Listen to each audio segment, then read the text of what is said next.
Three women sat together at a table for four in a quiet restaurant. Sarah, Lisa, and Ashley all worked for the same company, Tanner Logistics. Their boss, Mark Waters, told them they could take a long lunch. Sarah worked at Tanner Logistics for about 4 years and was promoted to executive assistant to Mark 3 months ago. Lisa was Sarah's best friend.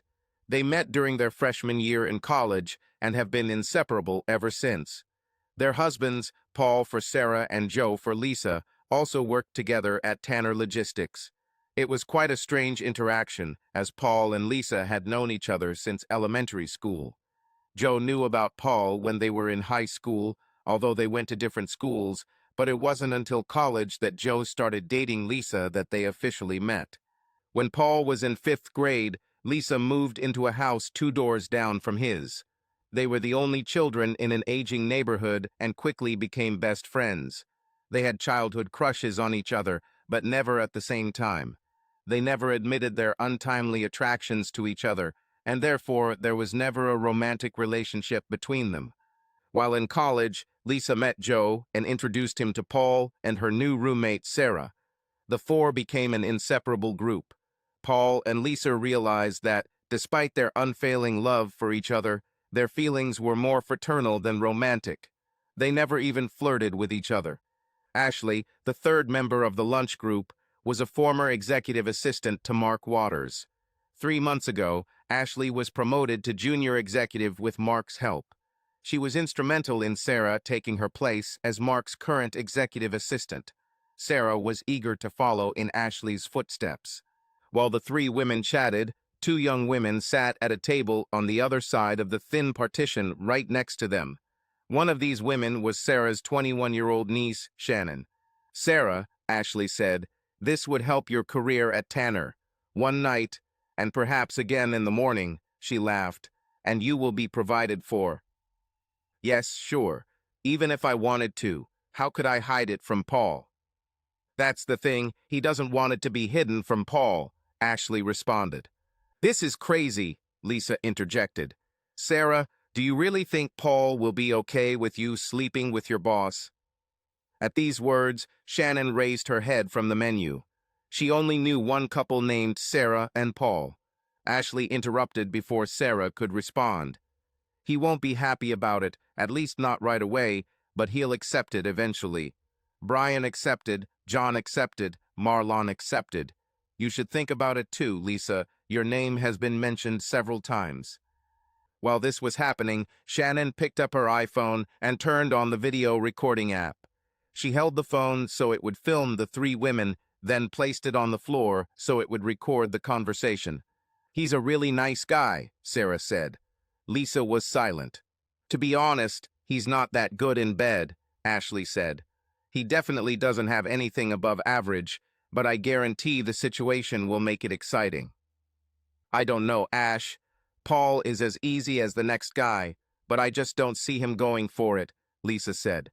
"Of course he wouldn't agree, if he had a choice. Look, Sarah, I know he loves you. He'll give you that one night if he knows it's just one night. This is what you have to do. That night," Ashley explained, "you explain what you're doing and that it's just for one night. We'll make sure he can't leave by taking the car keys, and at 12 noon the next day you go back to him and become his again and spend the night having sex with him while he rebuilds you." The word "restores" was underlined in quotation marks. "Lisa, you should think about this too. Friday night it will be Sarah, Saturday night it could be you, and Sunday at noon everything will be back to normal." Lisa was silent.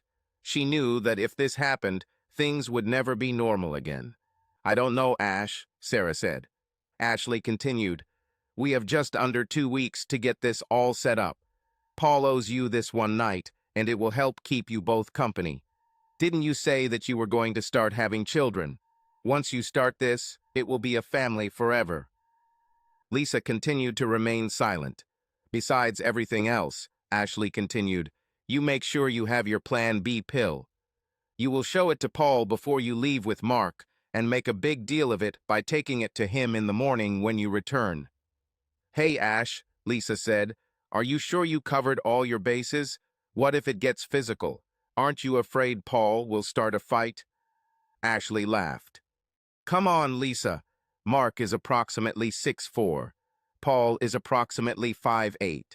Mark played professional football, for God's sake. Paul won't want to get into a fight. He might start an argument, but it won't get physical. You're probably right about that, Sarah agreed. We've been together for 8 years, and I've never seen him get into a fight or even close to it. Hell, he never even argues with me. Lisa didn't say anything, but she completely disagreed with this assessment. Lisa had known Paul since 5th grade. Although they were never romantically involved, they were best friends. They were the brothers and sisters they never had. Twice Lisa saw Paul fight for a girl, both times for her. The first time was in 8th grade. They gathered with a group of children in a wooded area, as children do. One of the boys started teasing Lisa and then flicked her bracelet. Paul didn't hear the teasing, but he saw the guy grab her bracelet. Paul pounced on him instantly, knocked the boy down, and began beating him for about 10 seconds before one of the boy's friends was able to pull Paul away. Paul jumped up and was about to go after the guy who pulled him away when someone said they saw a police car heading their way, and everyone ran away. The second time was a week after the prom. One guy whose parents were out of town decided to throw a party. At the time, Lisa was dating a guy named Tommy from another school. Tommy didn't like Paul because of the way he treated Lisa. When Paul arrived at the party with his friends, Lisa was already there with her boyfriend. Paul walked upstairs to find the bathroom, and as he passed the open bedroom door, he glanced inside. He saw Lisa lying on the bed. She seemed to sit on the edge of the bed and then fall on her back. Paul came in and asked her if everything was okay, and in a very slow voice she said, "Hi, Paul. Yes, everything is okay. Tommy was just here and went to get his friends. He said we were going to have fun." "Not tonight," Paul said.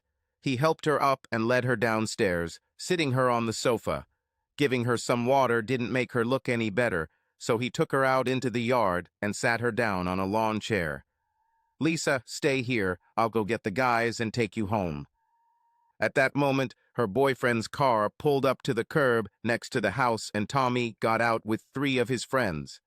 "Hey!" Tommy shouted. "What the hell are you doing with her?" Paul looked at them without emotion. "She feels bad. I'll take her home." "I told her to wait upstairs. I'll take her home later." "No, Tommy. I'll take her home now." "Go to hell, idiot. She's my girl, and I'll take her home when I'm ready." Tommy was a burly guy, 6 feet tall, and looked quizzically at Paul, who was 6 inches shorter. Paul just looked at him and said, "I don't think you're her boyfriend anymore, and you and your friends won't go near her." At that moment, there were about 20 children standing around the 2 guys. They stood about 8 feet apart. Lisa was sitting on a garden chair with her head lowered on the table and her eyes closed. She could hear what was happening, but she wasn't quite aware of it. "Time for you to go home, little man," Tommy chuckled.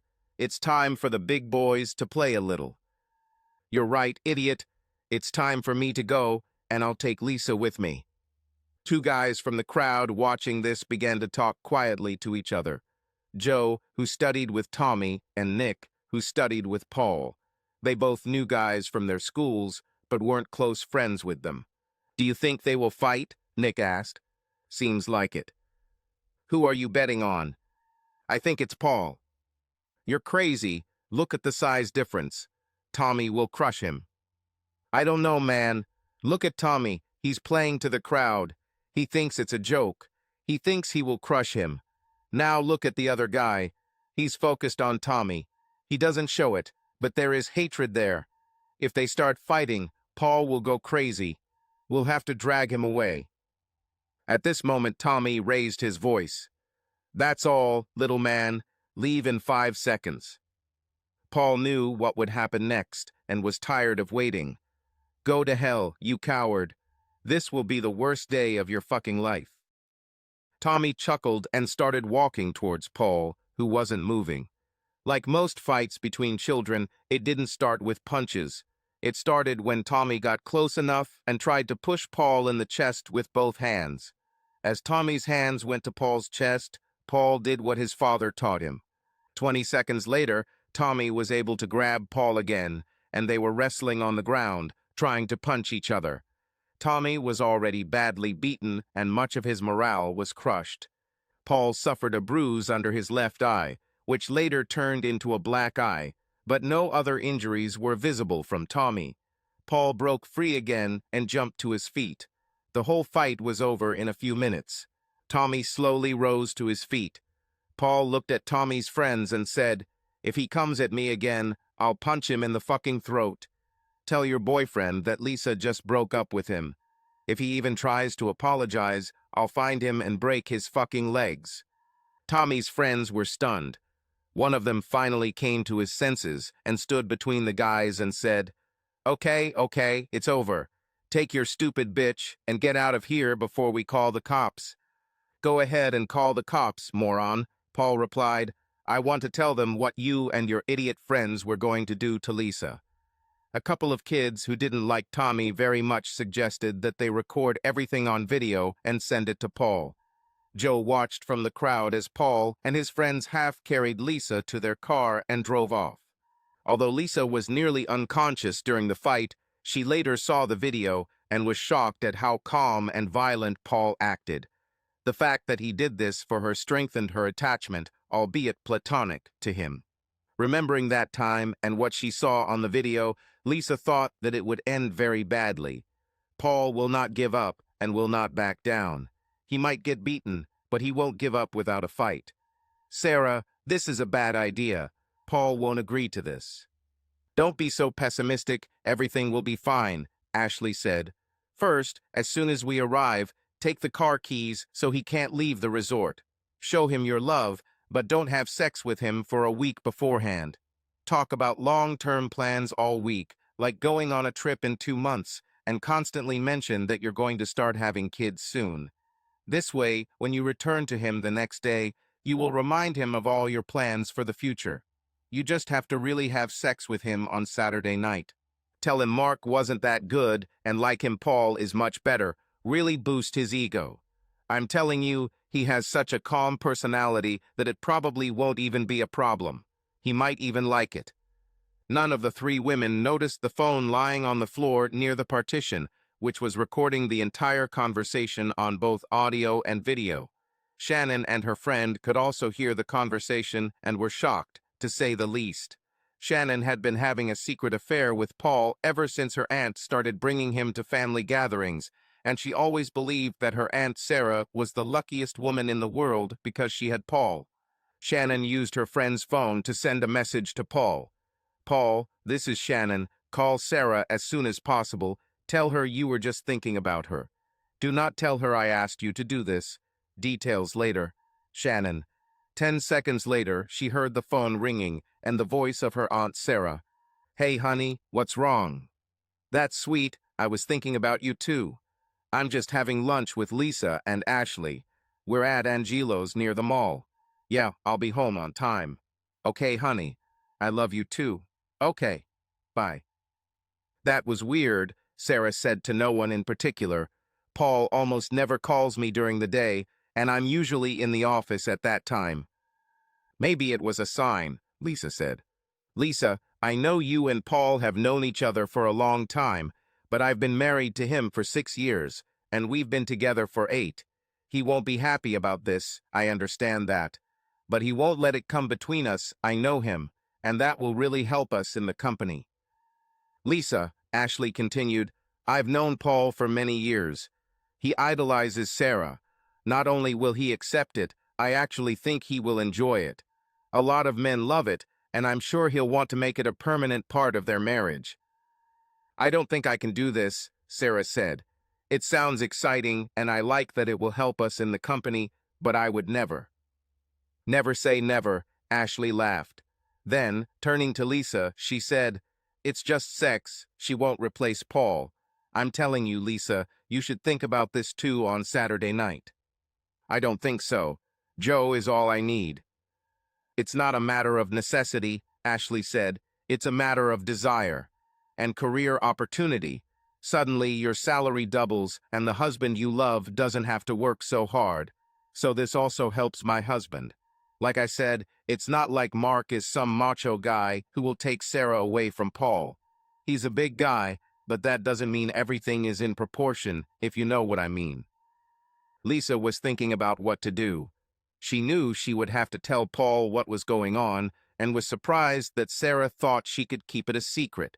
She was going to tell him what was going on, but the only way to find out was to pretend she was thinking about it. If she tried to stop it completely, they would probably make plans without her. "Let me think about it," she said, looking at the table. Ashley and Sarah broke into smiles. Part of Ashley's job, unknown to the other two, was to find new conquests for Mark in the company. Sarah was happy because she thought it would be easier to get Paul to accept the situation if Lisa agreed to. At that point, the waiter came over to check on the three women, and Shannon turned off the recording app on her phone. "Come on," she told her friend. "I don't want her to know I was here." She threw a 10 on the table and they left. Paul was a middle manager at Tanner Logistics. He wasn't in senior management, but he was certainly a rising star in the company. He was lured away twice, and both times he was persuaded to stay by offering incentives. He liked the job and the people he worked with, so it was easy to convince him to stay. He had a team of subordinates, one of whom was Joe Caxia. Paul grew up with Joe's wife, Lisa. When Lisa introduced Paul to Joe while they were in college, Paul took an immediate liking to him, and they became close friends. Joe treated Lisa like a queen, and Paul appreciated that Joe made her happy. When Paul started dating Lisa's roommate, the foursome became almost inseparable. Joe and Lisa returned to town 2 years after Paul started working at Tanner, and both got jobs with the company. Joe was there when Paul got into a fight with Lisa's boyfriend, Tommy, and sometimes joked with him about the worst night of your life comment. Joe didn't really like Sarah, but he was glad that Paul was happy with her. He definitely didn't dislike her, but he did think she was a little self-centered and materialistic. Paul treated her like a queen, and she seemed to increasingly take advantage of it and feel entitled to it. Joe understood Paul's desire to treat her well. Heck, he did the same for Lisa. Lisa, however, didn't take it for granted and treated him the same way. He never discussed it with Paul, but he and Lisa talked about it. Ultimately, it was decided that whatever worked for Paul and Sarah was their business. Although Paul was one step away from senior management, Joe was one step below him. It is clear that when Paul steps up, Joe will take his place. Joe walked into Paul's office as he was finishing up a conversation with Sarah. "Hey, Joe, what's going on?" "Nothing special. How's our project?" Okay, Paul replied. Then, absent-mindedly, he said, "That was weird." "What's happened?" "Oh, I just got a text from my niece, Shannon, asking me to call my wife. She texted from a number I didn't know and said to just call Sarah and tell her I was thinking about her." "Why is this weird?" "Well, first of all, it was a strange number. Why not from her own phone? Secondly, it's 2 o'clock in the afternoon and Sarah is still at lunch with Ashley and your wife." Joe shrugged. "I'll see what Lisa says when I see her after work." "Yes, Shannon said she would call me later and tell me. Do me a favor and don't tell Lisa unless she brings it up, okay?" "Sure, there was something strange in the conversation." "No, not really. She said she was thinking about me too. She said she was with the other two for lunch and that she loved me, and we hung up before you came." "So the weirdest thing was that Shannon told you to call her." "Yeah, I guess I'll find out later." At 5 p.m. Paul packed his things and left the office. She and Sarah didn't commute to work together because their work hours were an hour apart, and neither of them wanted to sit in the office that extra hour. Paul had barely gotten into the car when there was a loud knock on his side window. Paul winced a little, then started the car with a goofy smile and rolled down the window. "Shannon, are you trying to scare me?" "Sorry," she said, laughing. "Listen, my car is in the Wawa parking lot near your house. Take me there, and we can talk on the way." "Okay, what's the deal with all this secrecy?" "Paul, You will not believe what I am about to tell you. In case you don't believe me, I have part of it written down. Paul pulled out of the parking lot and Shannon began to tell her story. When Paul got the gist of what Shannon was saying, he pulled into the Walmart parking lot. Look, I can tell Sarah that I'm late at work. We need to discuss this now. Let me get this right. What you're saying is that Sarah is planning on taking me on a company retreat in a couple of weeks, and while we're there, she's planning on spending the first night in Mark's room. That's exactly what I'm saying, Paul. Ashley convinces her of this.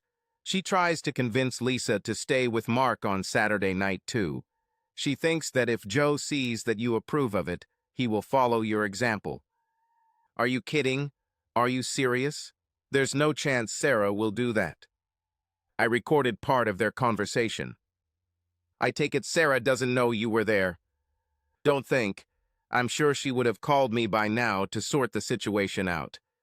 This must be some kind of joke. Who are they kidding then?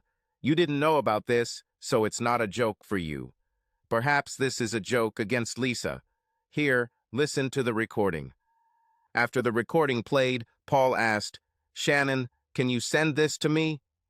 Certainly. A few seconds later, Paul's phone beeped with the sound of an incoming message. I need to talk to Joe. Can you keep this between us for now? I'm not sure what to do. I hope this is some kind of fucking joke. What are you going to do? I mean, I know what you said, but what if she actually does it? We will get divorced. She must understand that I will not tolerate this. Ashley almost convinced her that you would. I assure you, I will not. I always thought Mark was a jerk, but I didn't expect this. I wonder how many other couples he set up like that. Paul looked out the windshield, thinking out loud. Ashley mentioned that John and Marlon and Brian got it. Damn. Whatever you need, Paul. I might need a ride back from the Poconos on Friday night. No problem.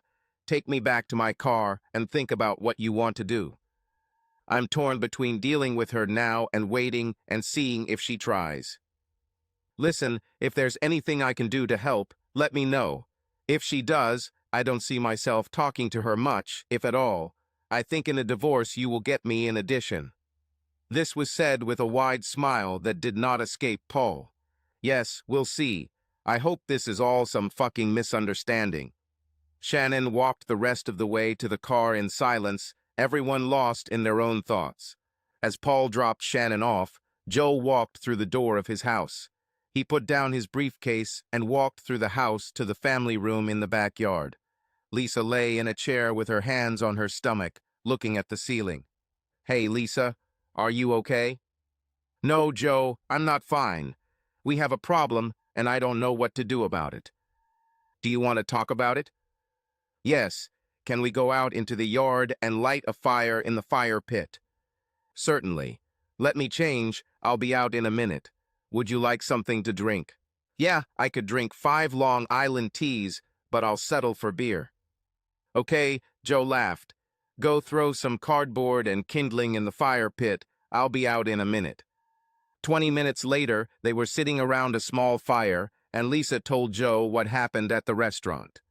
Joe, you have to know that I would never think of something like that. If she does this, I won't be able to be her friend anymore. Wow, this is a difficult situation. Do you want to hear something funny? Paul received a text from Shannon this afternoon asking him to call Sarah and just tell her he was thinking about her. Oh my God, yes, she was talking to Paul while we were sitting at the table. How did Shannon know to ask him to call her? Don't know. She said she would tell him later. Oh my God, it won't stay hidden. Even if Paul accepts it, not only the company will know about it. Lisa, there is absolutely no chance that Paul will accept this. I'm telling you now, if she does this, he will divorce her. I do not know what to do. If I directly tell her to stop it, she might just do it behind his back. The only reason I didn't try to reason with her was because I thought if I pretended to be interested, they would keep me in the loop and tell me about their plans. I figure if I can't stop her, at least I can warn Paul and prevent him from being caught off guard and humiliated.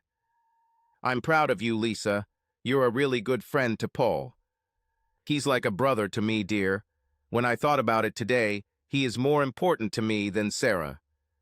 Well, I hope everything works out so you don't have to choose. It's not a matter of choice, dear.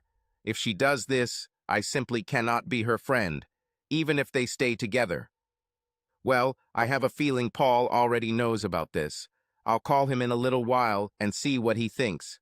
Until then, keep doing what you're doing and let them think you're interested so they can keep you posted. I love you, Joe. I know, honey. I love you too. At the Nelson home, Paul walked through the front door and smelled the aroma of grilled steaks wafting through the open windows in the backyard. Sarah was heating up canned vegetables on the stove when he entered the kitchen. She heard him and turned around with a big smile, saying, "Hey, honey, there are steaks on the grill. Dinner will be ready in 10 minutes." It took Paul a lot of effort not to start the proceedings right then and there. He took a deep breath and exhaled. Wow, steaks on the grill. Is this beer in a frozen glass? Okay, did you do something or do you need something? Paul smiled as he said this. No, I'm just doing something nice for my man. They ate dinner on the terrace under an umbrella and exchanged small conversations about their day, but the conversation with Ashley didn't come up. Paul was still trying to figure out how to cope with the situation. Later that night, Sarah acted as if she was trying to kill Paul with sex. Wow, what's this all of a sudden? Don't know. I've been thinking about you since you called me today. You are the sweetest person in the world. I love you so much. Oh, really? How much do you love me? Paul smiled.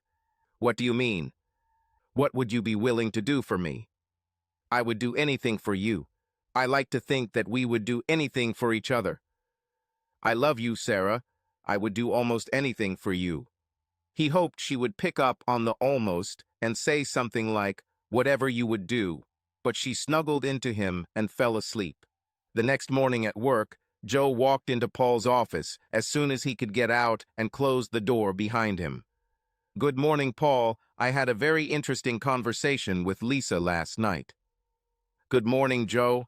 I thought so. Did you bring this up yourself, or did she? She, without my asking. I couldn't wait to tell you. She is very worried about this. Paul took a deep breath. Okay, spit it out. Joe recounted the conversation, including the part about Lisa not being able to be Sarah's friend anymore. She thinks you're a better person, Paul. If it was anyone else, I would be worried, Joe said with a smile. I feel the same way about Lisa.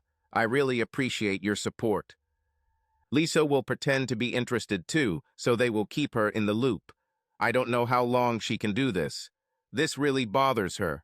I think she feels like she's cheating on both of us, Joe laughed. Hey, at the end of the day, this is an issue between me and Sarah. I appreciate the help and support, but if it gets awkward, I can handle it myself. It's okay, buddy. Would you like to meet for lunch? Shall we talk again? Sure. How about that little diner on Main, at my expense? Sounds great. See you later. With that, Joe left the office and returned to his smaller office to get to work. Sarah sat at her desk across from Mark's office. Mark called her through the intercom and asked her to bring a cup of coffee. A few minutes later, she entered his office, and he motioned for her to sit down. She placed the coffee on his desk while he was on the phone and sized up her boss.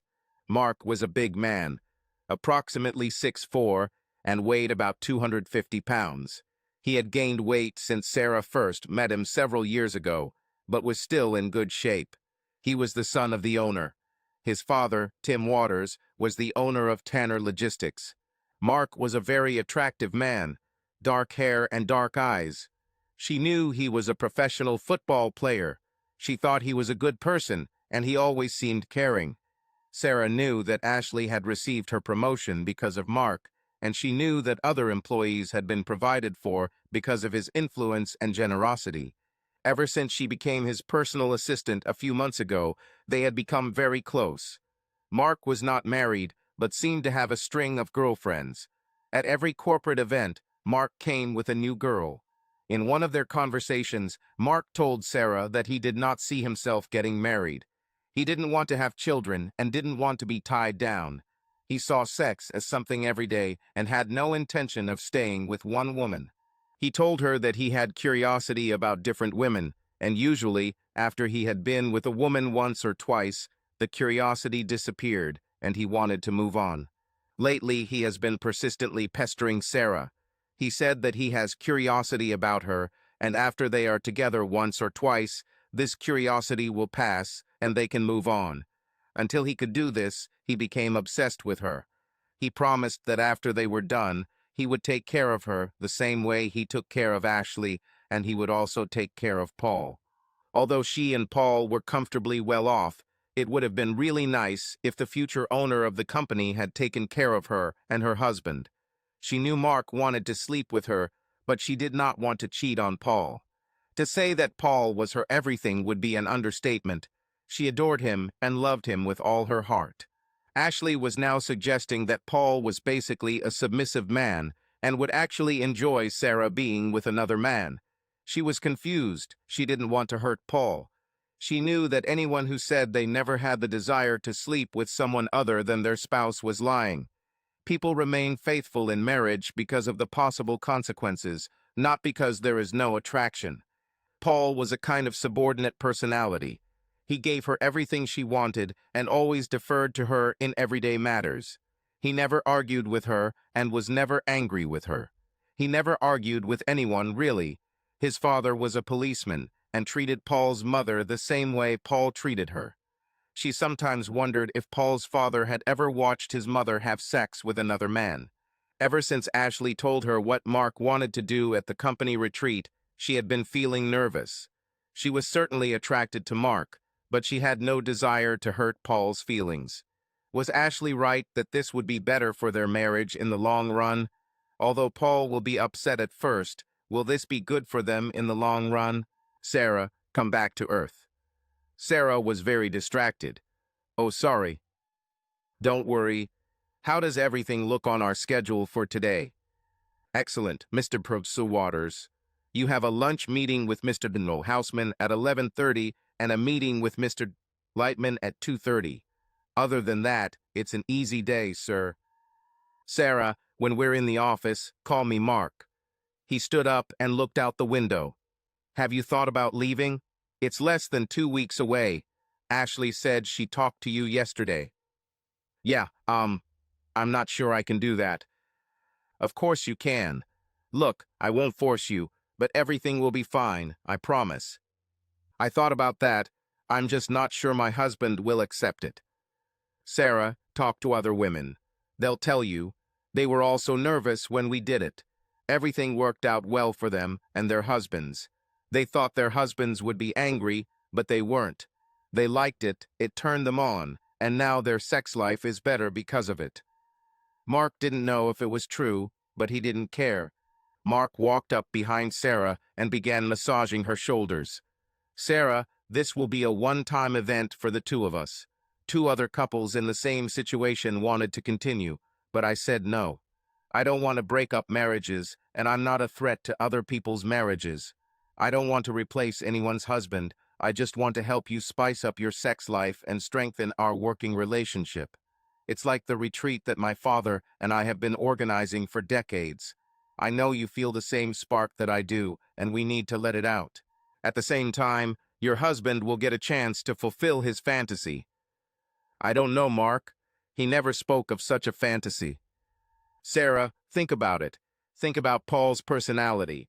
He is a quiet guy who avoids conflict at all costs. He takes orders without question and never argues. Worst case scenario, he'll say he didn't like it and you'll never do it again. I mean, we already know we won't do this anymore.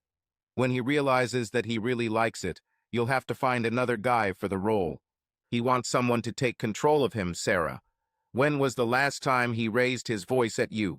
Ashley prepared Mark for the dynamic between Sarah and Paul so that he knew that Paul was basically subject to Sarah's wishes. He didn't know how this would affect the relationship between Sarah and Paul, but he didn't care. He assumed Paul would accept it, as would Ashley's husband, Brian, and like that weakling Marlon and that other little coward, John.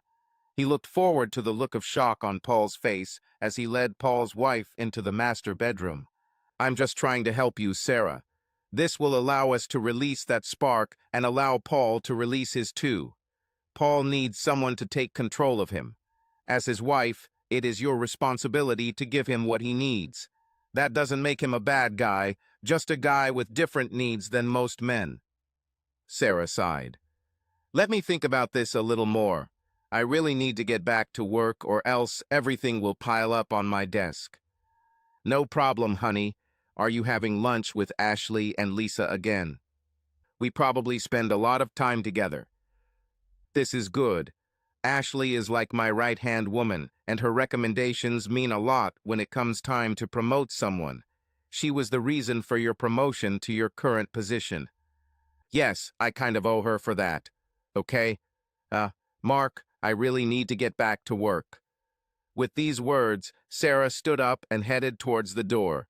Mark stepped forward and put his hands on her face. "Sarah, everything will be okay, you'll see."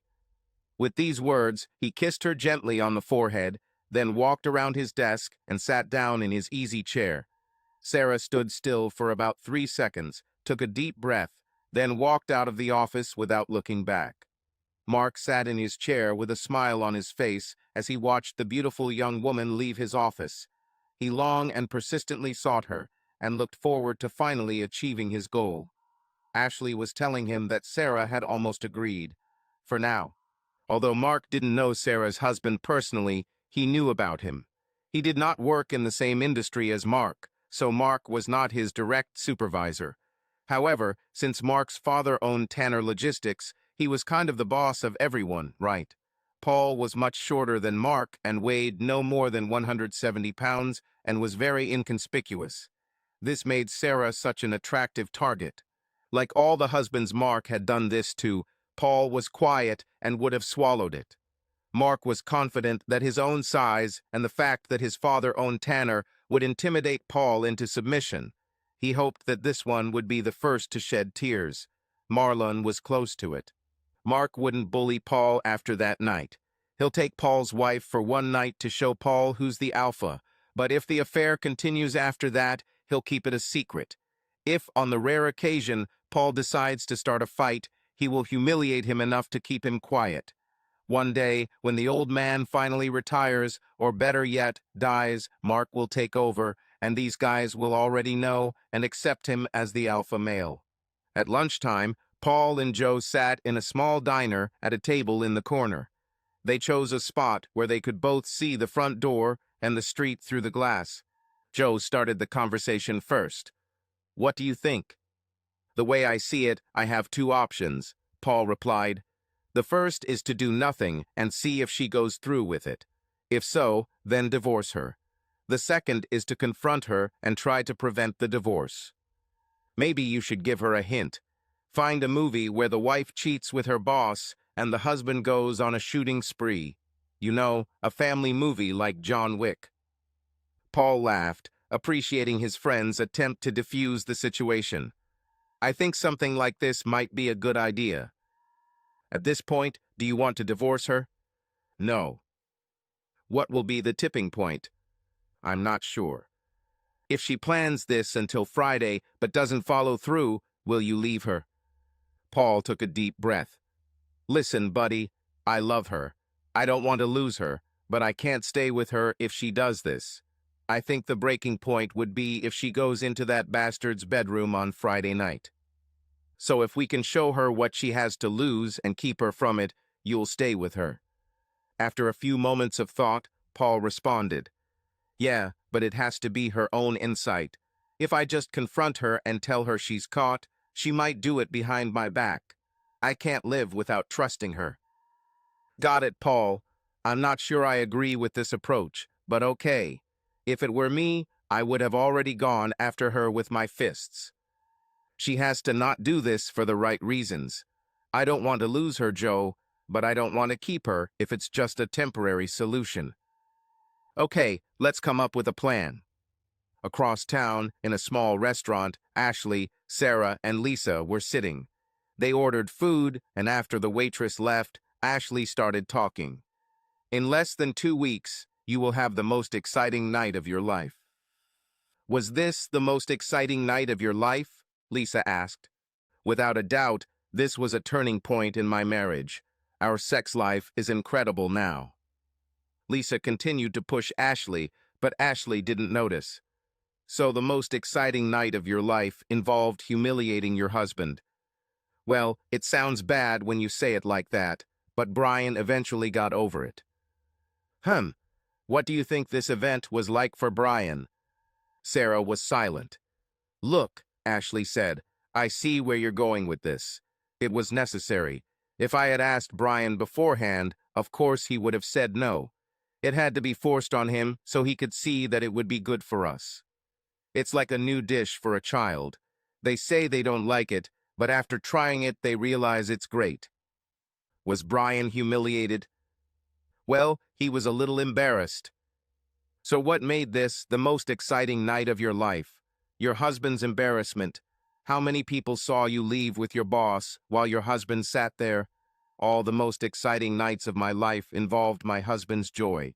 You know, the wedding, the first time we made love. Look, Ashley said, I understand what you're saying. Maybe that was a poor choice of words. I just wanted to say. Lisa looked at Sarah, and Sarah looked back at her. Girls, please stop.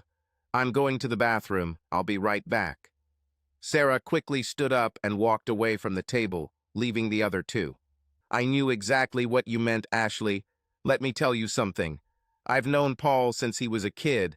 I know he wouldn't go through with it. If he gets hurt because of this, you won't be able to hide me. Oh, you don't care about Sarah, only about Paul? You have feelings for Paul, right? Does Sarah know? Yes, I have feelings for Paul, and yes, Sarah knows. Lisa, this isn't the first time this has happened. I know what I'm doing. I know Paul's type. I don't want to ruin their marriage. It will be good for both of them. Trust me. I'll go check on Sarah, Lisa said evenly. With these words, Lisa stood up and left the table, taking her purse and heading to the toilet. As she entered the bathroom, she heard Sarah crying in one of the stalls. Lisa called quietly, Sarah, are you okay? You must think I'm the biggest fool in the world. No, the biggest idiot in the world is waiting for you at work so you can make him coffee. Yeah, well, I'm in second place. Still no, second place is waiting for us at the table. I can't do this to Paul, but he'll get hurt either way. If we go on a retreat, Paul will be embarrassed no matter what happens. You know, Mark only chooses wives whose husbands can't stand up to him. What makes you think Paul can't stand up to Mark? Paul is not a fighter. I swear I love him with all my heart, but he is not as aggressive and determined as Mark. He will not fight Mark for me. You know, I've seen Paul fight twice. He's not as weak as you think. I don't think he's a weakling. He's just not a fighter. Mark says. I don't care what Mark says, and you shouldn't either. Both times I saw Paul fight, it was because of me. So he will fight for you, but not for me. I didn't say that. What, you want him to fight in bars to prove his love? No, Sarah answered quietly. What's happened? The first time was in middle school. Some guy was picking on me and Paul punched him in the face. He loves you, Lisa. I love him too, just like I love you and Joe. What about the second time? We were in high school. I was dating this guy and we were at a party. My so-called boyfriend slipped something into my drink and was going to share it with his friends. Paul saved me and got into a fight with him. Oh my God, nobody could have stopped this before Paul got hurt. Well, I didn't see it with my own eyes. I saw the video later. Paul dealt with that guy pretty quickly. It lasted about 5 minutes, but that guy was all beaten up. That guy was your boyfriend? Yes, his name was Tommy. Was he as small as Paul? No, he was quite big, much bigger than Paul, but not as big as Mark. What should I do? Normally, I'd say just forget about it and keep your mouth shut, but that's not an option anymore. Oh God, Paul already knows, right? I'm not sure, but I'm pretty sure Ashley and the bastard aren't the only ones in the know. What should I do? Maybe Paul doesn't know and I can just forget about it. It sounded more like a question. Listen, Sarah, do you want my best advice? Go home tonight and tell Paul what's going on. Ask for forgiveness and do everything you can to show him how much you love him. Ask him what he wants you to do. I sure do. I know other people know what's going on. Jesus, Sarah, Marlon, John, and Brian, and their wives at least know what's going on. What should I do right now? Okay, that's still a week away. Let's go back to the table, eat our lunch, and, as usual, not agree to anything. Then we'll talk some more. Thank you, Lisa. Thank you so much. I don't know what I would do if I lost Paul. Come on, let's go fix our makeup and have lunch. Thank you, Lisa. Please don't let me down. At 2:30 p.m., Paul received a call from his boss asking him to come into his office for a minute. Everything okay, boss? Yes, everything is informal. Okay, I'll be there in a minute. Paul walked up the stairs at the end of the corridor.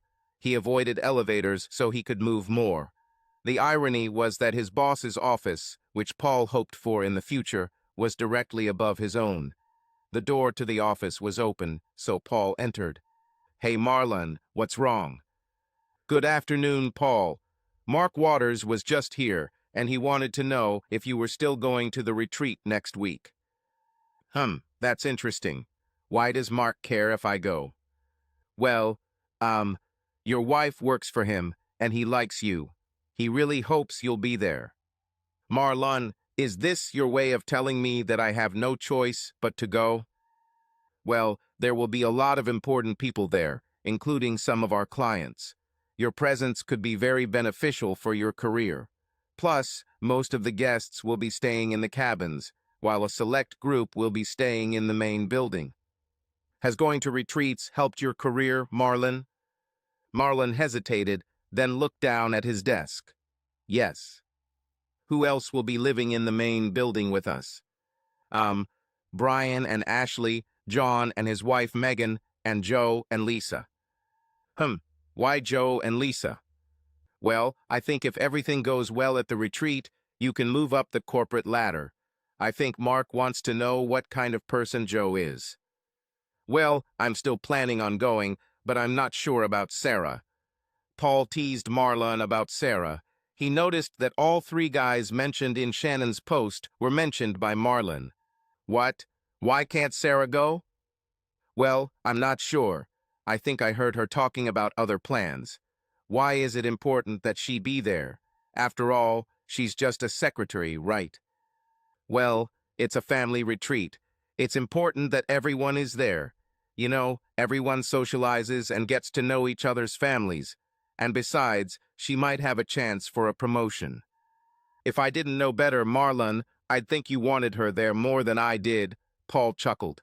No, Marlon responded quickly. I want you both there. It'll be good for morale. Hey, Marlon, wasn't Ashley Simeski Mark's personal assistant before Sarah took over? Yeah. What does her husband do? He works in the IT department. I see, just curious. Every time Paul made eye contact with Marlon, Marlon looked down at his desk. Marlon, what do you think of Mark? What do you mean? Well, he works in the administrative department. We work in the research and development department. Why did he come to you, my boss, to make sure I go to this stupid retreat? Why not go to Sarah, who works for him and sits 20 feet away from him? Why is there so much pressure on me to go? I don't know. Mark is a good guy. He keeps his promises. That's good to hear. What promises could he make to you and me? Well, his dad owns the company, and I'm guessing Mark will take over someday. Once he takes over, he'll be able to really take care of us. What if he doesn't lead the company? Marlon turned slightly pale. Why wouldn't he want to lead? Of course he will.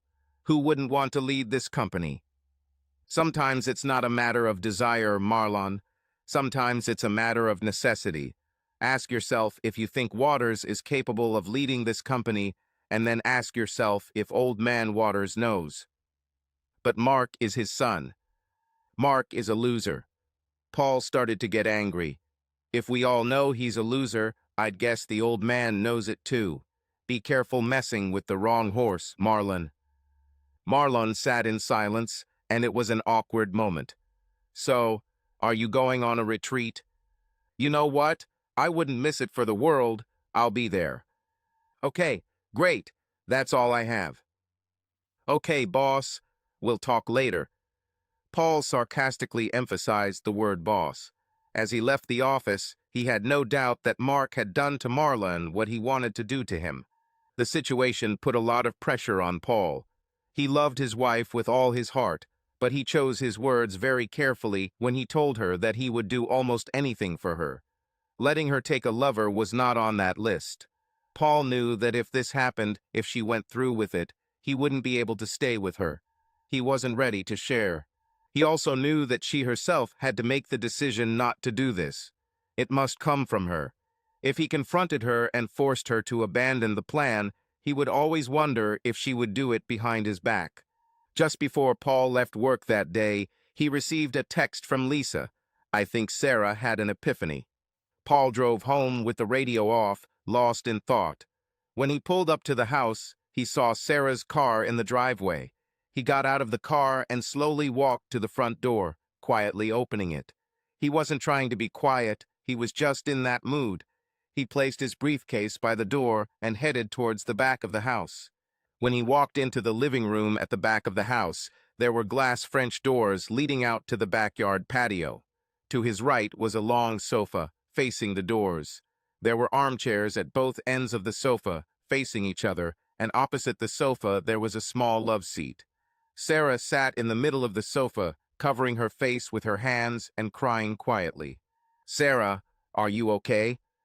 Sarah raised her head and looked out the back door for a few seconds, took a deep breath, and then looked at Paul.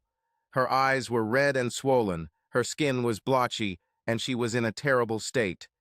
Paul, I did something terrible. I need to confess. I don't even know how to say it. She fell silent and began to sob. Paul, of course, knew what she was talking about, but stood silently. His heart ached for her emotional state, but he wasn't going to make it easy. He needed it to leave an indelible mark on her psyche. Paul, She stopped and took another deep breath. Did you cheat on me? No, she answered immediately. Sarah stood up and walked over to Paul, kneeling in front of him.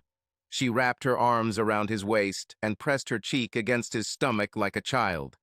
Paul, Mark Waters wants me to cheat on you with him for one night at the retreat. I was actually thinking about it until Lisa brought me to my senses. Her face was pressed to his stomach. Did she tell you not to do it? No, she made me realize it myself. When Ashley said it would be the most exciting night of my life, as well as hers, Lisa said that all her most exciting nights never involved humiliating Joe. When she said that, I realized what I was thinking. I never meant to hurt you, Paul. They told me that you. Stop a second. Let's sit on the couch and figure this all out. I want you to tell me everything that happened. I need you to tell me everything that's happened since you started working directly for Waters. He helped her up and followed her to the couch. She sat in the middle, facing the French doors, and Paul sat to her left. Paul, looking back on the last few months, I feel like a complete fool. I let this guy get into my mind and hurt the most important person in my life. I love you, Paul, more than you know, and I will do everything I can to make things right. Paul kissed the back of her left hand. I love you too, Sarah. Tell me what happened. Sarah spent the next hour telling Paul about the last 3 months of working with Mark. She hadn't thought about it before, but now she began to understand how he had gradually gained her trust, how he shared his problems with her and started intimate conversations, how he started with small touches or massages of her shoulders as she sat at the table. At first it was friendly, but then it became much more. Over time, their conversations became more and more risque. Mark never criticized Paul directly, but always pointed out how quiet, calm, and unnoticeable Paul was. He convinced Sarah that Paul was a submissive by nature and that he needed Sarah to dominate him. Paul listened to the whole story, and when Sarah fell silent, he looked at the floor. Then he looked out the back door into the yard. Sarah, if I ever gave you the impression that I was some kind of subordinate, it was not intentional. I assure you, if you had gone through with it, I would have divorced you. I've been struggling with what to do this whole time. What? Did you know about this? Yes. And didn't say anything? No. Sarah stared straight ahead for a moment. Paul noticed the anger brewing inside her. You were going to let me. Don't take an aggressive tone with me, Sarah. You were actually contemplating cheating on me and humiliating me, and your excuse was that I'm a good guy. I don't like to fight, and that makes me a coward and gives you the right to cheat. Sarah went limp in front of him. I'm sorry, Paul. Mark and Ashley convinced me that you would not only go along with this, but also enjoy it. Out of curiosity, what made you come to your senses? Lisa, the three of us were having dinner today, and Ashley started talking about it again. When Ashley said it was the most exciting night of her life, Lisa said the most exciting night of her life was when she married Joe. It dawned on me that if this really was going to be the most exciting night of my life, it could also be the worst night of yours. It would be one thing if you wanted it and we planned it together, but throwing it at you out of the blue would be terrible for you. Doing this in front of all these people would be devastating for you. Then I realized that I could cause the worst day of your life, and Mark and Ashley enjoyed it all for their sick pleasure. When I realized that I almost did, I went to the bathroom and threw up. Lisa saved me. Sarah, make no mistake about it, if you had tried to go through with your plan, we would have gotten divorced. I would never have allowed your night of passion to happen, and Mark would have had the worst night of his life. I believe you, dear. Thank God for Lisa. What were you planning? Well, I had a plan. Maybe I can save part of him. Let me think about it. For now, I want you to look unsure.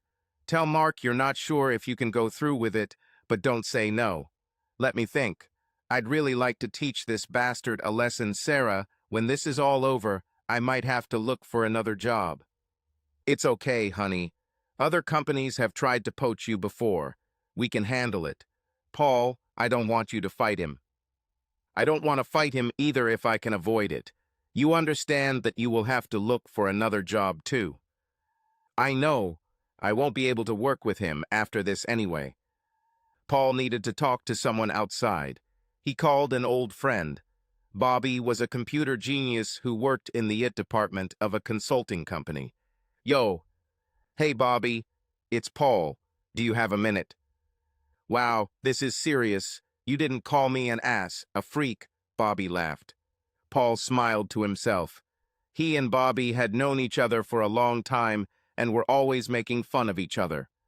Yeah, Bobby, this is pretty serious. I need you to talk to someone for me. 2 days later, Tim Waters, owner of Tanner Logistics, received an email. It only said, "The future of your company is at risk." It was impossible to answer the letter. On Friday morning, another letter appeared. Your company is in danger. You have someone working who will destroy it. If you want to discuss this, I will be at Bethel Mill Park tomorrow morning at 9 a.m. by the lake. Tim stared at the screen and thought, why not? It seemed highly unlikely to him that any of his employees would intentionally harm Tanner Logistics, but his curiosity was piqued. Again, it was impossible to reply to the letter. Tim was at Bethel Mill Park on Saturday morning, sitting on a bench by the lake. At 8:50, Bobby came and sat next to him. Bobby extended his hand. Mr. Waters, nice to meet you. Tim shook his hand and replied, Who are you? Just a guy helping a friend. Is this whole spy thing really necessary? No, but whatever. The weather is great, and we're both outdoors, right? True, Tim laughed. Okay, why are we here at this fine hour of the morning? We're talking about your son, Mark. Mark a loser. Wow, no need to cut corners, tell it like it is. What has he done now? Well, sir, it seems that Mark has a penchant for cheating with married women and humiliating their husbands. He did this to you? No. Then why is this important to me? Because he does this to men who work for you. Are you saying he sleeps with my employees' wives? Yes, sir. You don't work for me. Why are you here? My friend works for you, and he likes his job. He likes his job, but he won't stay if it's tolerable. Why don't I talk to him? Like I said, he likes his job. He likes you, but you're the father of this same loser. If he sits here and you don't believe him, he better quit right away. You mean you didn't know that he cheats with married women in your company? Like I said, this man is a loser. It doesn't surprise me. Can you tell me about the specific situation with this anonymous employee? Is Mark having an affair with this man's wife? Not yet, but the point is that he's going to be caught off guard. I'll talk to Mark today. The thing is, my friend doesn't want you to get involved. He wants to know what your long-term plans are for Mark. If Mark really is going to take over Tanner like he says he is, my friend will handle it and then leave. He just needs to know where you stand. In what sense? Look, Mr. Pume Waters, let's stop beating around the bush. Next week, at your retreat, your son will try to seduce this guy's wife and humiliate him in the process. My friend won't let that happen. At the end of the evening, will he have to look for a new job? If that's the case, he might skip the retreat and start looking for a new job now. Once Friday starts, he won't be very polite to your son. If your plan is to leave the company to Mark, my friend would like to know this now so he can plan his future. He might find something before next Friday. What does he want from me? Confidence that his job will be safe even if he fights with your son. I don't condone violence. Tell him to come to me with proof of what Mark is doing and I'll deal with it. That sounds great. Should he just walk into your office and complain like a coward? What you may not realize is that if he goes to you, you will punish Mark. My friend's name will become known, and when Mark takes over the company, my friend will be finished. Tim pulled out his phone. What's your number? I'll send you mine, and you will give it to your friend. Tell him to call me. I'd really like to work this out. At 14, Tim's phone rang with an unfamiliar number. Tim Waters speaking. Mr. Waters, this is Paul Nelson. I got your number from a friend regarding a situation I'm facing. Well, Mr. T. Nelson, this is a really sticky situation for me, as you can probably imagine. There was silence on the other end of the phone. I am, of course, concerned about the well-being of all my employees. I understand that an inappropriate relationship may be developing between Mark and your wife. I definitely do not want to lose you as an employee, Mr. Nelson. I have plans for you. I will figure out a way to diffuse. Mr. Microd Waters, stop it. The first thing you need to do is decide in which direction you want to take your company. Mr. Nelson, I assure you. Mr. Breachena Waters, you need to decide what is more important to you, your company and its reputation, or your son's sex life. With all due respect, sir, this will not end well for either of us, at least in the short term. Regardless what you say or do when this comes out, either I or he will get hurt. If you warn him in advance, I will quit after Friday. I will never be able to work in a company where he will be my boss, my wife's boss. There was an awkward silence on the line. You know what, Mr. Borzang Waters? I wanted to deal with your bastard son face to face, but at the moment that doesn't seem to be an option. I'll leave my resignation letter on Marlon's desk on Monday. Paul, wait a minute. I understand your situation. I really do. Frankly, Mark is a disgrace to me. Mr. Braze Waters, he's already done this to at least 3 or 4 other guys. I'm surprised you weren't told this sooner. He's the cancer of your company.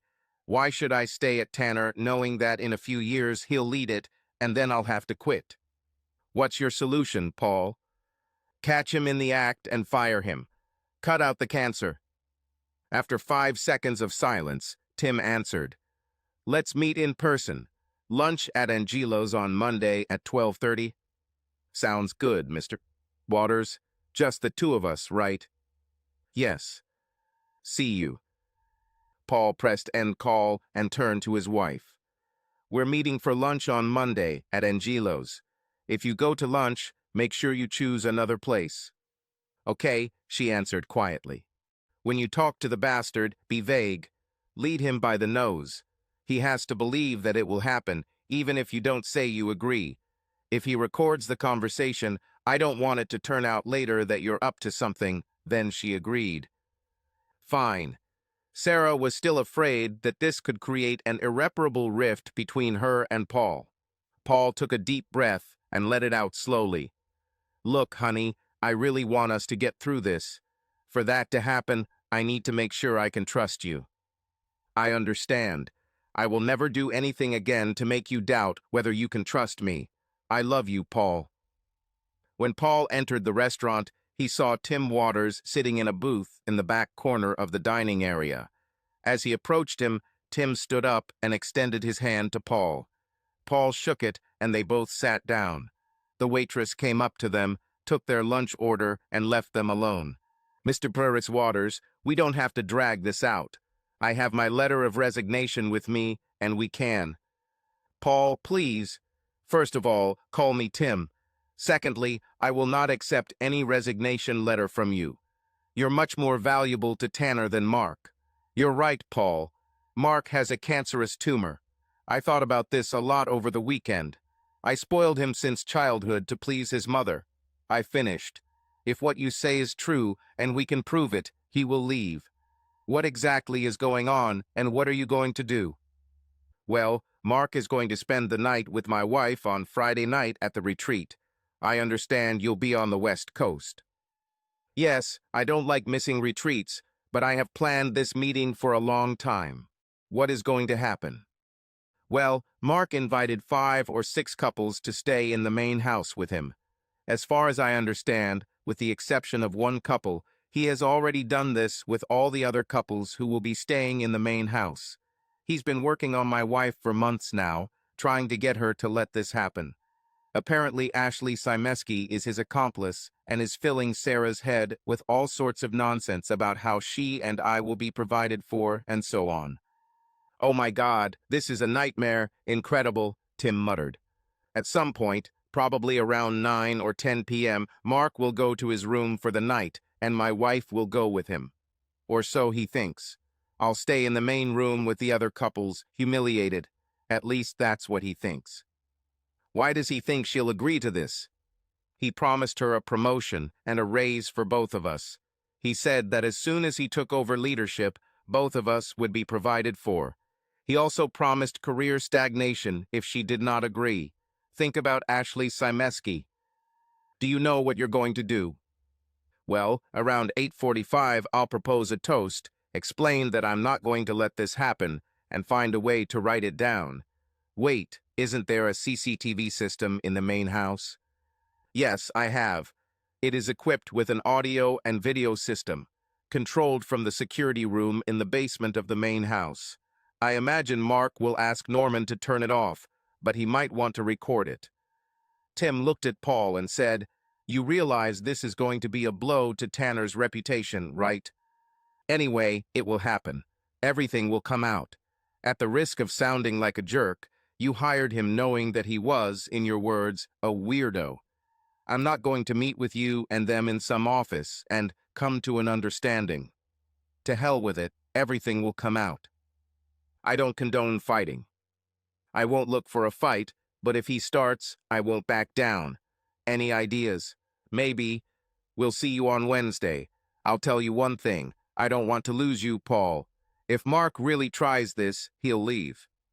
"We'll see, Mr. Waters. Forgive me for my skepticism, but he is your son." "Yes. Well, I understand. If I'm going to fire him, I'll need irrefutable evidence. I will need to satisfy the board of directors, and some may be on their side. Plus, I will have a wife who will be furious." "Respectfully, sir, My problems seem a little bigger. I understand. We'll talk on Wednesday. The week passed slowly for Paul. Both Brian and John came to him, wondering if he would go on Friday. He was disgusted with them. Paul pretended not to know what they were up to, and they pretended they were just wondering who they were going to spend the night with in the main house. Mark and Ashley, separately, put a lot of pressure on Sarah to make sure she went. Ashley was a little worried about Sarah's insecure behavior, but Mark brushed it off. I just need her to go, Mark said. Once she's there, she won't be able to say no. Have women ever refused you? Once or twice, but once she's in the moment, she can't say no. You'll see. At 3:00 p.m. on Friday, Derek arrived at the main house and went straight to the master's suite. He arrived 3 hours earlier than the others were expected to arrive, but he did it because he was told to do so. At least he wasn't locked in a dog cage this time. He knew he would be locked in the room until Mark's new bitch came into the room. Damn it, he could be stuck in this room all weekend. Mark told him to be there by 4, to stay in the room and not make a sound. At 17 Mark arrived and immediately went to the control room. He confirmed with Norman, the head of security, that the cameras in the main house were set up the way he wanted. The cameras in the living room were silent. He told Norman he could leave at 8:00 p.m. I assure you, Mr. Pluggy Waters, the cameras are set up exactly as specified. Mark headed to the master suite to prepare for a night of excitement. At 18 the guests began to arrive, and by 19 everyone was already there. Most guests are accommodated in individual cottages scattered throughout the resort. The exception was the small number of people who stayed in the main house. Mark was not a fan of these corporate retreats. He believed that an employee's salary should be enough motivation to work hard. If it weren't for the affair with Paul's wife and Tim's absence, he would have missed this retreat. Since he was here anyway, he pretended to be a hospitable host and took as much credit as possible for, well, everything. There weren't many events planned for the evening. First, there will be a meeting at the pavilion where Mark will greet everyone on behalf of his father and Tanner Logistics. Light snacks and drinks will be served, then a fire will be lit in the huge fire pit, and everyone will retire to their cottages for the night. Paul, Sarah, Joe, and Lisa arrived together at 6:30 p.m. Paul parked in the small lot next to the main house, and the four of them grabbed their bags and went inside. Knowing what they know, neither of them expected to stay the night, let alone the whole weekend, but they brought enough things with them just in case. Right by the front door, there was a small table with cards on which the room assignments were indicated. Mark will be in the master suite on the top floor of the south wing of the house, Paul and Sarah on one side, Joe and Lisa on the other. When Paul and Sarah put their bags in the room, they could clearly hear the TV in Mark's room. These walls look like they're made of paper, Paul remarked. Yes, Sarah replied. I guess he wanted me to hear you two doing this all night. Paul smiled as he said this. I think I'm going to be sick, Sarah said. The thought of what she was up to and the reality of her being here made her feel nauseous. Don't worry, sweetie, it'll all be over soon. Anyway. All four left the house and headed to the pavilion and began communicating with colleagues. Ashley approached them, and after greeting everyone, she discreetly asked Sarah if she had collected the car keys from Paul. The keys are fine, Sarah replied. At 19:30, the clink of glasses was heard, attracting the attention of everyone present, and Mark appeared behind the podium installed at one end of the pavilion. Friends, Mark began, on behalf of my father and Tanner Logistics, welcome to our 6-month corporate retreat. Our goal, of course, is to strengthen our team and become one big happy family. Paul leaned over and whispered in Sarah's ear, looks like there's some kind of incest going on here. Mark noticed that Sarah smiled at Paul's comment and, misinterpreting her intentions, smiled back. Please excuse my dad's absence. He is on the West Coast on business and is very disappointed he couldn't be here this weekend. These retreats are very important to him, and he believes they are one of the reasons for our success. Mark continued talking for another 15 minutes, without saying anything specific other than implying that the retreat was largely his doing. Finally, he wished everyone a pleasant evening and left to light applause. At 20 Mark approached the four with a big smile. "Good evening, everyone. Nice to see you." After a few seconds of awkward silence, Mark continued, "I hope you are all settled safely. How about we meet here around 8:45 p.m. for a drink? Let's have a little party." "Of course," Paul replied, "but Sarah and I can't stay out late. We have to get up early." "Don't worry," Mark chuckled. "We'll all go to bed early enough." With that, he turned and joined the conversation with the nearest group. Sarah waited until Mark was a safe distance away, then said, "Paul, should we just leave?" "We could, but it wouldn't be as fun. Believe me, sweetie, everything will be fine." Paul took out his phone and sent a message as Mark left. Mark looked at his watch, apologized to the group he was talking to, and headed back to the main house. He walked into the master suite and told Derek to lay out his clothes so he could change after a quick shower. He was in the shower and out of there in just a few minutes, quickly getting dressed in the clothes Derek had prepared. He walked over to the table in the corner of the room and looked at the monitor. The monitor showed surveillance cameras that were not part of the resort's main system. These cameras had both video and audio in the bedrooms. Mark liked to watch the men whose wives he seduced.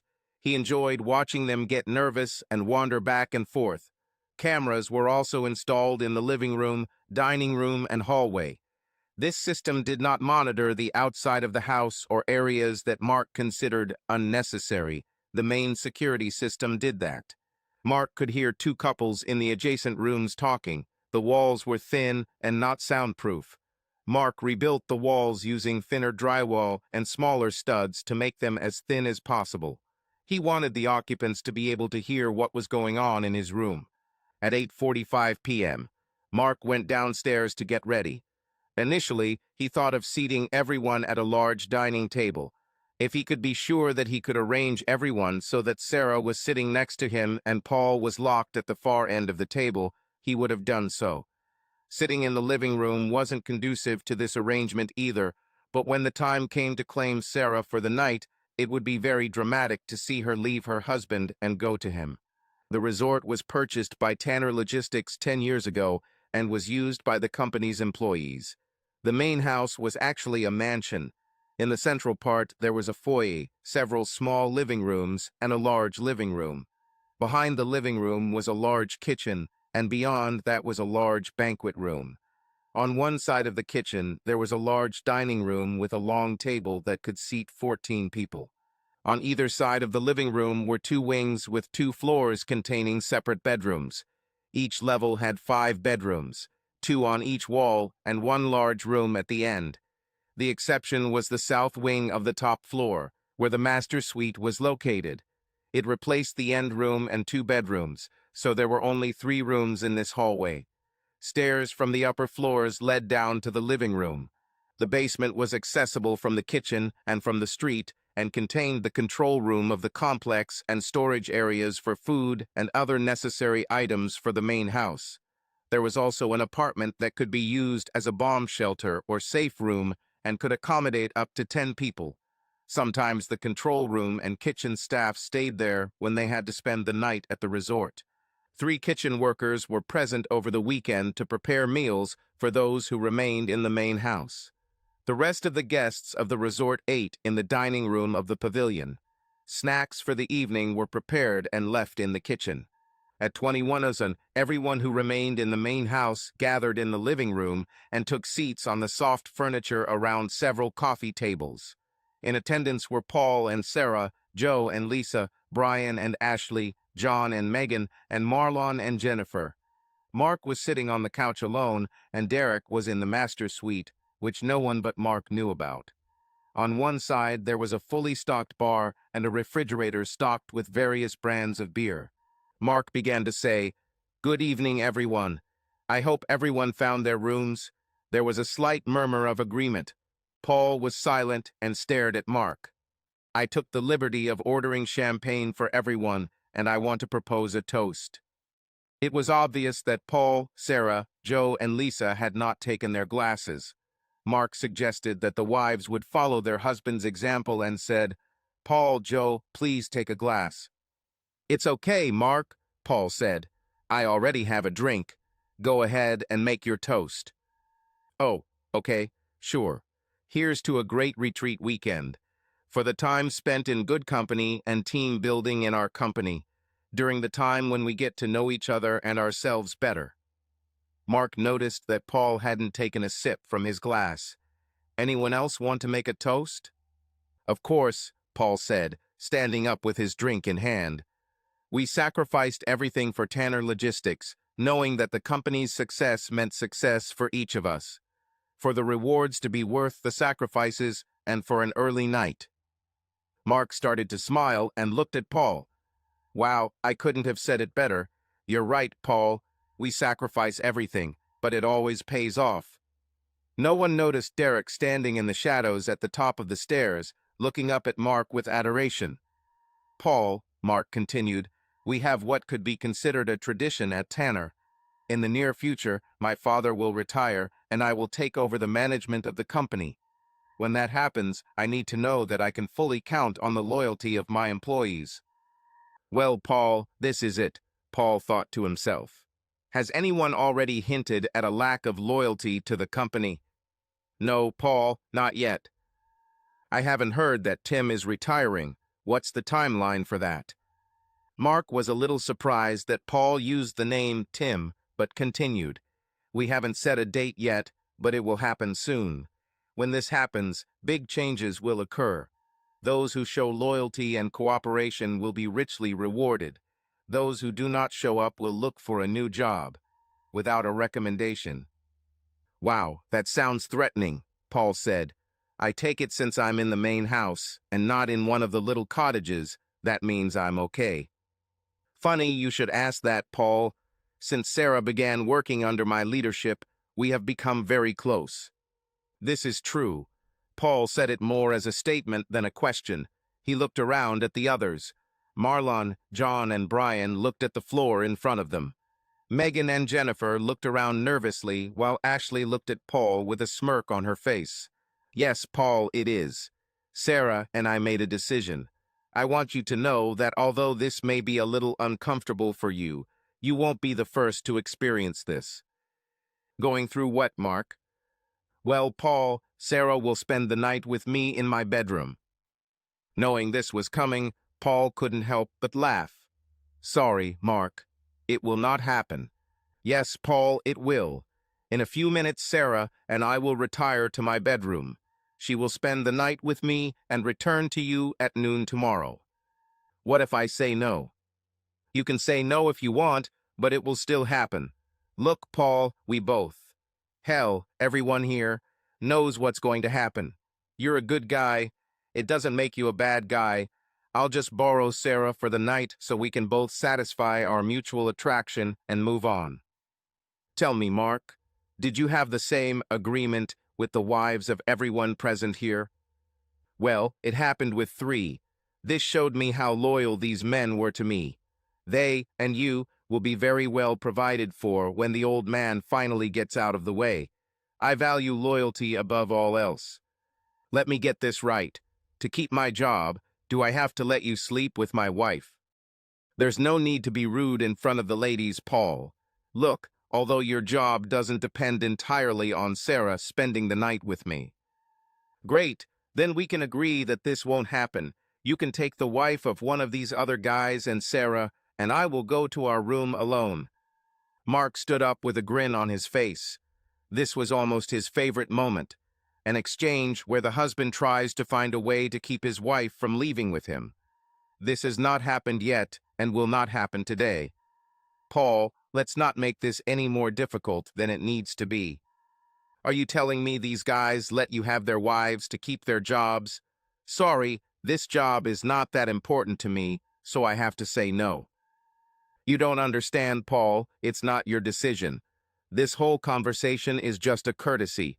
Sarah knows how beneficial this will be for both of you, and we have already decided." "Yes, no, I still have to say no." This was Mark's absolute favorite moment, the moment when the wife leaves her husband. "Sarah, please stand up." Sarah stood up, looking at Mark. "Sarah, come here and sit next to me on this couch," Mark said. "Sarah," Paul said, looking at Mark, "sit down." Sarah sat back down. "Sarah, get up and come here now." Sarah sat silently next to Paul. "Well, Mark, my wife doesn't seem interested. I guess you should have brought your own girlfriend."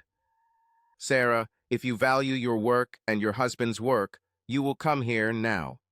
"Sorry, I've been thinking about this a lot, and there's no way I'm giving up Paul for you," Sarah said. Ashley couldn't hold it in anymore. "Sarah, we talked about this. You're not giving up on Paul. It's only for one night. Not only will Paul accept it, he will find that he likes it." "Shut up, Ashley. When was the last time you talked to Paul?" Everyone looked at Lisa with open mouths. "If it turns out that Paul doesn't accept it and doesn't like it, you will restore their marriage. Just because everyone knows Brian doesn't care about your partying doesn't mean everyone is like that." Brian stood up and looked at Ashley. "You know what, Ash? I've had enough. We're done. You're not worth it." With that, Brian headed towards their room, and Ashley begged him to wait and talk. At that moment, Mark hit one of the coffee tables with his hand. Everything was not going as it should have been. "Sarah, last chance. You spend the night with me and keep your job and Paul's job and have the best sex of your life, or you stay with mediocre Paul and move your things out of the office on Monday." Paul was smiling now. "You know what, idiot? Your stupidity really amazes me. You tell all this knowing that there are cameras here recording it all. Do you think your father will allow this?" "My father is a hopelessly retarded dinosaur.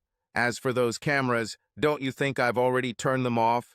Go ahead, tell the old man. It's your word against mine, and I have loyal people right here who will swear you're lying. The only smart thing my father does is trust me." At that moment, Tim Waters entered the living room from the kitchen. "Mark, I'll keep it short. You're fired. Don't try to return to the office. Your pass is no longer valid. This hopelessly retarded dinosaur can replace you in a day. I'm tired of dragging you down. Find yourself a job where you have to work. And by the way, I talked to Norman 3 days ago and made sure that all these cameras are working and recording right now. Get out." With that, Tim Waters turned and returned to the kitchen. Mark was stunned and looked at where Tim was standing. After a few awkward seconds, Paul stood up and said, "Well, that was fun. I think it's time for Sarah and I to go to bed." Mark started yelling at Paul. "You son of a bitch, I'll kill you," and rushed at Paul. Paul wasn't very optimistic about this fight with Mark. Mark was 20 centimeters taller than him and 25 kilograms heavier and was seriously angry. As Mark rushed towards Paul, Joe kicked the coffee table into the path of an angry Mark. Mark tripped over the table, fell on his shoulder, and rolled onto his back. Paul took the opportunity to jump on Mark and start punching him in the face. After a few good hits, Mark was able to reset Paul. Paul jumped to his feet and Mark stood up too. The men looked at each other and Mark was preparing to charge again when a bloody scream was heard behind Paul. Paul turned around and Mark took the opportunity to punch him in the face, causing him to spin around. As Paul turned from the force of the blow, he saw Derek running at him with a knife from the kitchen, which he plunged into Paul's chest. Time seemed to stand still for a few seconds, then Paul fell to his knees. Suddenly, there was an explosion of noise. Sarah and Lisa screamed. Joe attacked Derek, grabbed the knife, and threw it aside. John knelt down next to Paul, who was now lying on his back. Sarah ran to him and held his head in her lap, sobbing. Brian ran down the stairs after hearing the screams, hoping to see Mark get what he deserved. John took control of the situation. "Marlon, call 911. Megan, listen to me. Find the cling film. If you can't find it, grab a big bag of chips and bring it here. Fast. Brian, find some strong tape, duct tape, or packing tape. Lisa, find some scissors or a knife to cut the shirt, but not the one that hit him. Paul, listen to me, you can do it. Trust me, I've been through this before. Just try to relax and stay with us. The ambulance will be there in 15 minutes, Marlon said. Just then, they heard the helicopter start up to take Tim Waters to the airport. Joe, stop that helicopter, John said. Joe ran through the kitchen to the back of the house before John could finish. Marlon, find a sheet or blanket so we can move him. Marlon ran towards the bedroom.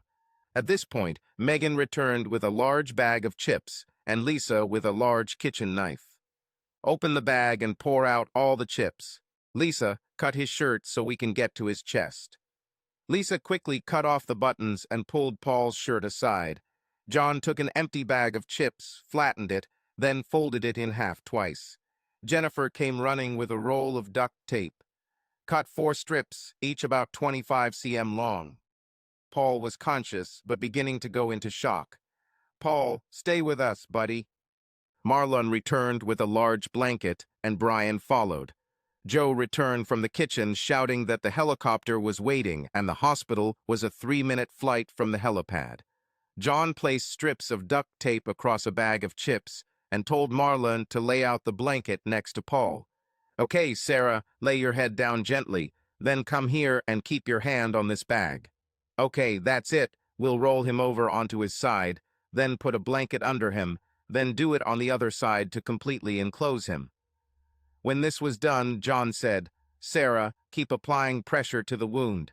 Everyone else will pick him up on the count of 3, then quickly and carefully carry him outside. If you feel like you can't help yourself, say something. Let's decide whether we need to stop and get a better grip or continue. 1, 2, 3.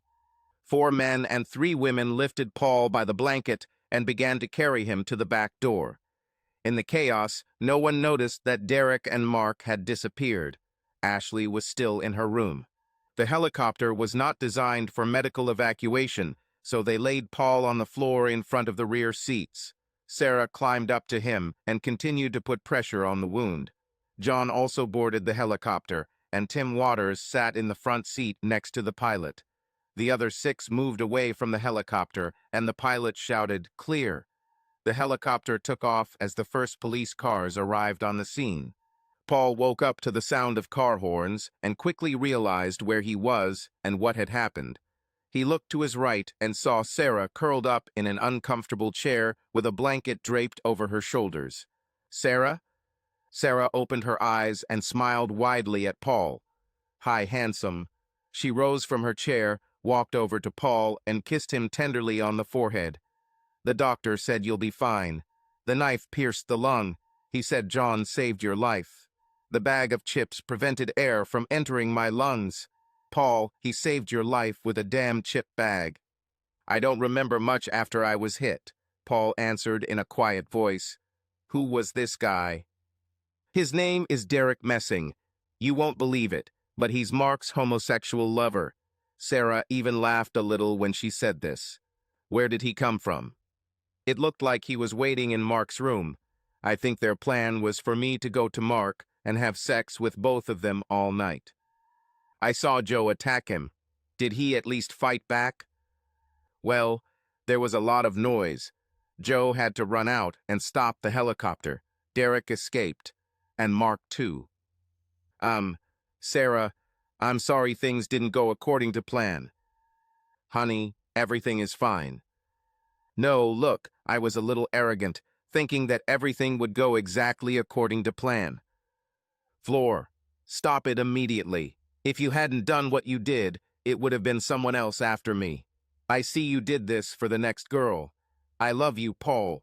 Never apologize for being a good person. Paul leaned back with a smile on his face. I love you too, sweetie. Did they catch them? No, they fled in Mark's BMW. At that moment, there was a knock on the door. Sarah went and opened it. Mr. Waters, come in. Sarah, please call me Tim. How are you? I'm fine, sir. Please come in. Paul, I'll go get some coffee. I'll be back in a few minutes. Okay, sweetie, I'll be here, Paul said to lighten the mood. After Sarah left, Tim sat down in the chair opposite Paul. Paul, I cannot apologize enough for the actions of Mark and that bastard, Derek. Yeah, I didn't expect that, Paul replied. I'm done with him. I covered for him his whole life. I didn't know he was blackmailing female employees, but he was always doing something wrong. I guess it's time for his mother to make a choice. Tim, I noticed that you never call him your son. He's not your child, right? No, he's not mine. Tim took a deep breath and let it out with a long sigh. I tried to raise him as my own, but when he found out that I was not his biological father, he showed me the minimum respect he could afford without me cutting him off. I knew something was wrong when he was 10 years old and 173 cm tall. I took a test which confirmed it, but I still loved his mother. As strange as it may sound, she was a wonderful wife and adored me. It still remains true to this day. Did she finally confess? Not really. One Christmas during his junior year in college, Mark and I had a huge argument, and at one point he yelled at me, "How the hell can you be my father?" Oh no. Yes, he did the test without my knowledge. The next time we had a fight, he threw it right in my face. His mother was devastated. I honestly don't think she knew. It turned out that when we were in Europe on vacation, I got sick and stayed in the room for a couple of days. I insisted that she go and enjoy the city, and she got drunk and slept with someone for one night. She never really thought about it. We had a very active sex life, and she just assumed he was mine. Since the color of her hair and eyes matched mine, it never occurred to her that I was not his father. She never gave me any reason to suspect her of cheating. When I found out, I hired detectives and followed her for a long time. Not a single hint of betrayal. Nothing. I truly believe this was an isolated incident, a momentary loss of control. It was a one-night mistake. I'm really sorry about all this, Tim. If you'd rather I leave, I'll understand. No, Paul, I want you to stay. Moreover, I want you to play a more important role in Tanner. Look, I've taken up too much of your time. Call me as soon as you leave here so we can discuss your future with the company. If you don't mind, can we keep our conversation between us? Certainly. Tim, come by any time. If you feel the need to talk, I'm ready to listen. Maybe I'll take you up on your offer. Do you mind if I stop by in a couple of days? Of course not. I'm already looking forward to it. Derek fled for 10 days before he was arrested in Los Angeles in Mark's BMW. He was charged with attempted murder and related crimes. He ultimately received 10 years in prison for attempted murder. Mark was charged with attempting to blackmail and coerce Sarah. Ashley got fired, then got divorced. This retreat became legendary, and no one missed it again after that. There was never as much drama as there was that weekend, but everyone loved to talk about where they were when it happened and what they saw or thought they saw. Tim and his wife didn't get divorced. They really loved each other. However, Mark was disowned. He got a job as a car salesman in the town where he attended college. Sarah turned to a psychologist to figure out why she succumbed to the influence of Mark and Ashley. Nothing concrete came to light. She was never raped and had no problems with her father. She constantly thanked Lisa for bringing her back to reason. From then on, Sarah adored Paul as much as he adored her. Sarah tried her best to regain Paul's trust, to the point where he finally told her to stop. Listen, Sarah, there is no doubt about how I feel about you and the other man. If you needed to hear it, you heard it. Never forget this. I know guys will hit on me and flirt, I get it. If someone starts to spread their hands or directly suggests an affair, I expect you to tell me right away. That's it. End of story. No more chances. They lived happily ever after. Sarah never cheated. I know because I wrote it.